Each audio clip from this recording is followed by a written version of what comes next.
मैं अपनी पत्नी के साथ बुढ़ापे में इज्जत से रहना चाहता हूँ। घर में सन्नाटा पसरा हुआ था। तभी मीता की आवाज़ गूंजती है, तुम अपने अम्मा बाबूजी को मंझले भैया के घर क्यों नहीं भेज देते हो? मैंने इनका ठेका नहीं ले रखा है। बाकी दोनों देवरानियां तो ऐश करें और मैं बूढ़े सास ससुर की सेवा में लगी रहूं। इनके यहाँ रहने से मेरा जीना मुश्किल हो जाता है। दोनों दिन भर मुझ पर हुक्म चलाते हैं और मैं इनके आगे पीछे घूमती रहती हूँ। मुझे भी कुछ दिनों के लिए मुक्ति चाहिए और खर्च का तो कोई पार ही नहीं है। महीने भर का बजट बिगड़ जाता है। इनकी दवाइयाँ और फल सलाद कितने महंगे आते हैं। कभी जूस बना कर दो तो कभी काढ़ा बना कर दो। यही काम करते रहो। पूरे घर का खाना भी बनाओ, फिर आपके बाबूजी के लिए अलग से खिचड़ी दलिया भी पकाओ। मैं क्या अपनी सारी उम्र इसी रसोई में गुजार दूं? मेरी अपनी कोई जिंदगी है भी या नहीं? अपनी पत्नी मीता की बातें सुनकर सुधीर खुद बड़ा बेचैन हो रहा था। एक तरफ उसे ऑफिस जाना था और दूसरा हर सुबह चिकचिक शुरू हो जाती थी। अम्मा बाबूजी जब भी रहने आते थे वो बहुत चिड़चिड़ी हो जाती थी और मूड भी उखड़ा सा रहता था। कभी वो बच्चों पर गुस्सा करती तो कभी वो अपने पति सुधीर पर चिल्लाती थी। उसका वो अप्रत्यक्ष रूप से अपने सास ससुर को ही सुनाती थी। अब उनकी भी मजबूरी थी। वो भी आखिर कहाँ जाएं? उम्र हो चुकी थी। आय का कोई जरिया नहीं था। जिस बेटे बहू के घर रहने जाते थे वो ही उन्हें सुनाते रहते थे। दिन भर उन दोनों के लिए काटना मुश्किल हो जाता था। मीता की सास सरस्वती देवी को घुटने में दर्द रहता था और ससुर मनोहर जी को भी उठने बैठने में परेशानी होती थी। उन दोनों के घर में इसी तरह बैठे रहने से बहुएं चिढ़ सी जाती थीं और अनाप शनाप कुछ भी बोलती रहती थीं। दोनों दंपत्ति मजबूर थे। अब बुढ़ापा आ गया तो क्या, खाने पीने को, पहनने को, जीने को दवाइयाँ भी चाहिए थी। उनका भी नंबर बंधा हुआ था। जिस बेटे के घर 4 महीने रहेंगे उनका पूरा खर्चा वो ही उठाएंगे। अब मनोहर जी बैठे बैठे अखबार पढ़ लेते थे पर उनका चश्मा टूटे हुए 7 दिन हो गए थे।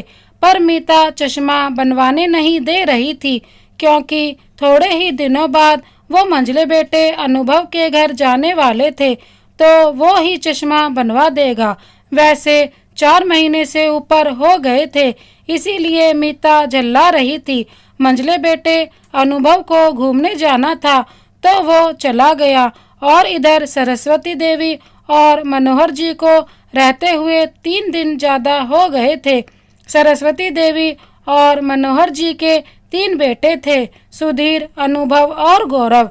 तीनों एक ही शहर में अपने अपने परिवारों के साथ रहते थे। दोनों ने मिलकर तीनों बेटों की अच्छे से परवरिश की, उन्हें बड़ा किया और उन्हें पढ़ाया लिखाया। मनोहर जी की कोई सरकारी नौकरी तो थी नहीं, इसीलिए प्राइवेट नौकरी में छोटे बड़े कर्ज लेकर बच्चों को अपने पैरों पर खड़ा कर ही दिया। उन्होंने अपने छोटे से घर में अपने माता पिता, पत्नी और तीनों बच्चों को अच्छे से रखा। वो दिन रात जी तोड़कर मेहनत करते थे ताकि परिवार चला सके। जैसे तैसे उन्होंने अपने माता पिता की भी सेवा की और बच्चों के भी सारे खर्चे उठाए। ये बात अलग थी कि इसी कारण वो अपने खुद का घर नहीं बना पाए थे। अपनी पूरी जिंदगी किराए के एक छोटे से घर में ही निकाल दी। अपनी सेविंग बच्चों की पढ़ाई और करियर में खर्च कर दी। उन्हें याद है जब बड़े बेटे सुधीर की नौकरी लगी थी तो उन्होंने आस पड़ोस में मिठाई बांटी थी। सुधीर की नौकरी लगते ही उसके लिए रिश्ते आने लगे थे। अच्छी सैलरी थी पर कोई भी लड़की वाला छोटे से घर में बेटी को नहीं देना चाहता था और सुधीर भी अब इस घर में नहीं रहना चाहता था। उसने कर्ज पर एक बड़ा फ्लैट बुक करवा लिया तो सबने सोचा सब मिलकर उस बड़े से घर में रहेंगे। सुधीर की शादी हुई और वो अपनी पत्नी को लेकर अपने घर में चला गया। उसने किसी से कहा भी नहीं कि सब मेरे घर में रहने चलो। अपने दादाजी के निधन पर भी वो पूरी रात नहीं रुका। सुधीर और मीता सुबह आते थे और रात को वापस अपने घर चले जाते थे। उसने घर खर्च देने पर भी हाथ खड़े कर दिए कि उसे फ्लैट की किस्त भी भरनी होती है और नई नई गृहस्थी में 100 खर्चे लगे ही रहते हैं। मंझले बेटे की अलग ही कहानी है। वो कॉलेज में सुनिधि से प्यार करता था और सुनिधि अपने परिवार में इकलौती बेटी थी। उसके पिता की शर्त थी कि मेरी बेटी उसी से शादी करेगी जो मेरे घर पर घर जवाई बनकर रहेगा। अनुभव ने अपनी नौकरी छोड़ दी और सुनिधि से शादी करके घर जवाई बन गया और अपने ससुर जी के साथ उनके बिजनेस में हाथ बटाने लगा। वो बिजनेस के सिलसिले में एक शहर से दूसरे शहर घूमने जाया करता था और अपनी पत्नी को भी ले जाया करता था। मनोहर जी की माँ भी अब बीमार रहने लगी थी। उन्होंने सुधीर और अनुभव से मदद करने को कहा पर दोनों ने हाथ खड़े कर दिए। सरस्वती जी ने अपने गहने बेचकर सास का इलाज करवाया पर उन्हें बचाया ना जा सका। तीसरा बेटा गौरव भी नौकरी के लिए कोशिश कर रहा था। उसकी भी नौकरी लग गई और बड़ी ही अच्छी कंपनी में लगी थी। अब मनोहर जी ने सोचा कि मेरे दिन फिर जाएंगे, पर वो भी अपने भाइयों के ही नक्शे कदम पर चलने लगा। जब दोनों बड़े भाइयों को अम्मा बाबूजी की चिंता नहीं है तो मैं ही क्यों करूं? उसने कुछ महीने नौकरी की थी। वहीं ऑफिस में करने वाली मेघा से उसने लव मैरिज कर ली।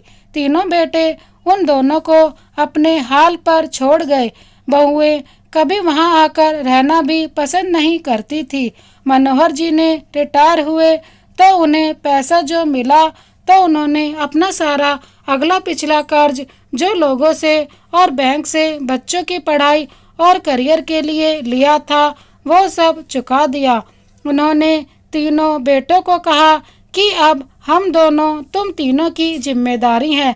तुम्हें अपने अम्मा बाबूजी का पूरी तरह से ख्याल रखना होगा। अब हमारे पास कुछ भी नहीं बचा है। सारा पैसा और गहने चले गए हैं और ये मकान भी है, इसका किराया भी हम नहीं चुका सकते हैं। तीनों बेटों और बहुओं ने मिलकर निर्णय लिया कि अम्मा बाबूजी दोनों साथ में हर बेटे के घर 4 महीने रह लेंगे और फिर 4 महीने बाद दूसरे और फिर तीसरे बेटे के घर पर रह लेंगे। सुधीर के घर रहते हुए उनको 4 महीने 4 दिन हो गए थे, पर अनुभव लेने नहीं आया था। इसी बात पर मीता गुस्सा हो रही थी। खुद तो घूमने चले गए और मुसीबत हमारे यहाँ पर छोड़ गए। 4 दिन ऊपर हो गए हैं। अगर कल तक नहीं आएंगे तो मैं इन दोनों का खाना नहीं बनाऊंगी। बाहर से खाना मंगवाकर बिल अनुभव भैया को भेज दूंगी। बहू की कड़वी बातें सुनकर सरस्वती देवी की आंखें भर आई। सच है, माँ बाप बनकर हमने अपने तीनों बच्चों को कई सालों साल पाला संभाला, लेकिन ये तीनों मिलकर भी हम दोनों को संभाल नहीं पा रहे हैं। हाँ सरस्वती, हमारे पास पैसा नहीं है ना, जो था इन तीनों पर खर्च कर दिया और ये तीनों अब हमें आंखें दिखाते हैं, हमसे ऊंचे स्वर में बातें करते हैं। बहुएं 2 रोटी क्या देती हैं, ताने देकर सीना छलनी कर देती हैं। 4 दिन ज़्यादा रह लो तो खर्चे गिना देती हैं। भगवान ऐसे नालायक बच्चे किसी को भी नहीं दे। और मनोहर जी एकदम चुप हो जाते हैं। 4 दिनों बाद अनुभव दोनों को लेने आता है और अपने घर ले जाता है।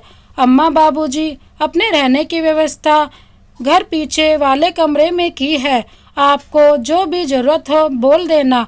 अनुभव चला जाता है। सुबह शाम नौकर चाय पानी और खाना रख जाता था।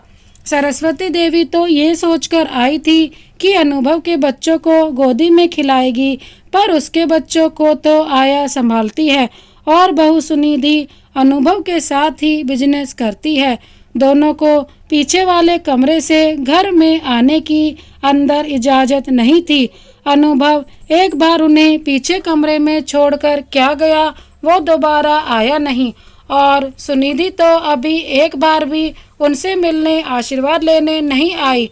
एक सुबह सरस्वती जी पीछे टहल रही थीं कि उन्हें अपने पोते की झलक दिखाई दी।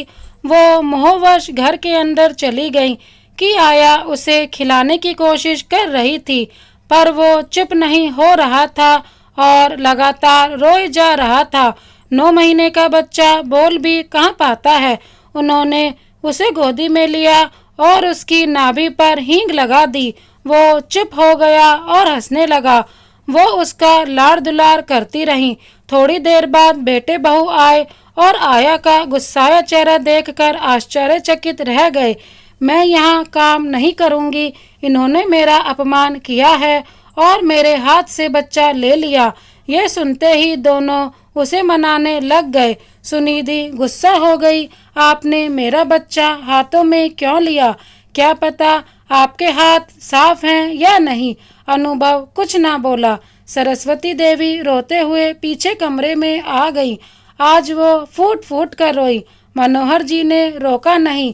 तू रो ले, मन हल्का कर ले, ऐसे नालायक बेटों को जन्म देने का अफसोस मना ले। जैसे तैसे 4 महीने निकल गए। गौरव उन्हें लेने आ गया। उन्हें पता था जहाँ 2 बेटों के घर वो बोझ बन गए थे, वहीं तीसरे बेटे के घर भी दुर्गति ही होने वाली है। गौरव और मेघा नौकरी करते थे। उनके घर खाना बनाने वाली आती थी। सुबह 6 बजे ही वो रोटियां बनाकर रख जाती थी। रोटियां भी बड़ी पतली होती थीं और मेघा 4 जनों के लिए केवल 8 रोटियां ही बनाती थी। 2 रोटी वो भी इतनी पतली होती थी कि दोनों का पेट ही नहीं भरता था। मोटा अनाज खाने वाले दोनों दंपत्ति भूखे ही रह जाते थे। उन्होंने गौरव को कहा भी कि 2 रोटी कम पड़ती हैं, ज़्यादा बनवाया कर। मेघा ने सुन लिया।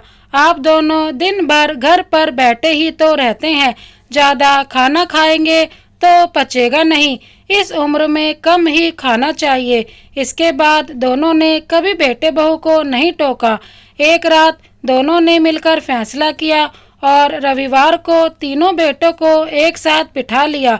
मेरे बच्चों, हम दोनों ने फैसला किया है कि हम दोनों तुम तीनों के ही घरों में रहना नहीं चाहते हैं।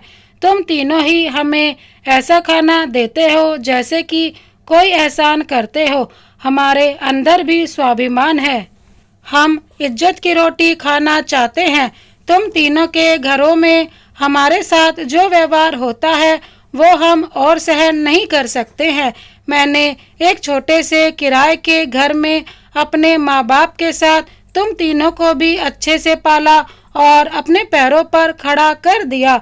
जितना मुझसे हो सकता है मैंने किया, और तुम तीनों एहसान फरामोश माँ बाप को उनके हालातों से अकेला लड़ने के लिए छोड़ गए। तुम तीनों मिलकर हम दोनों को भी नहीं संभाल पा रहे हो। हमारे लिए तुम सबके पास ना तो समय है, ना मान सम्मान है, और ना ही तुम हमसे प्यार करते हो। हम दोनों की अलग रहने की व्यवस्था कर दो। हमसे बहुओं की झिड़कियाँ रोज रोज नहीं झेली जाती हैं। कहीं भी एक किराए का घर ले दो। उसके किराए की बिजली, पानी, राशन व्यवस्था तुम तीनों को मिलकर करनी होगी, और एक फुल टाइम मेड रखवा दो। जो भी खर्चा आए बराबर बराबर बांट लो, ताकि हम लोग अपना अंतिम समय इज्जत से बिता सके। हमें रोज रोज अपमानित नहीं होना पड़े। 4 दिन किसी बेटे के ज़्यादा रुक जाएं तो 2 रोटी के लिए सुनना नहीं पड़े। तुम लोग नहीं मानोगे तो मैं कोर्ट में भरण पोषण के लिए अर्जी लगा दूंगा। मैं अपनी पत्नी के साथ बुढ़ापे में इज्जत से रहना चाहता हूँ। मनोहर जी की बातें सुनकर तीनों की नजरें झुक गईं। उन्होंने माफ़ी मांगी, पर मनोहर जी जिद पर अड़े रहे। तीनों बेटों ने वैसा ही किया जैसा मनोहर जी ने कहा। अब वो अपनी पत्नी के साथ इज्जत से एक छोटे से घर में फिर से रहने लगे। माँ बाप सब बच्चों को बड़े प्यार से पाल लेते हैं। उनके लिए कितने ही समझौते करते हैं, अपनी इच्छाओं को मारते हैं, और वही बच्चे अपने माँ बाप को मिलकर भी नहीं संभाल पाते हैं। वो ये भूल जाते हैं कि उनके भी बच्चे हैं और उन्हें भी बुढ़ापा आएगा। इस कहानी को अंत तक पढ़ने के लिए धन्यवाद। क्या मनोहर जी ने सही फैसला लिया? हमें कमेंट बॉक्स में ज़रूर बताएं। इसी तरह की कहानी देखने के लिए हमारे चैनल को सब्सक्राइब कर बेल आइकन को प्रेस कर दें। Thank you so much. Vande Mataram.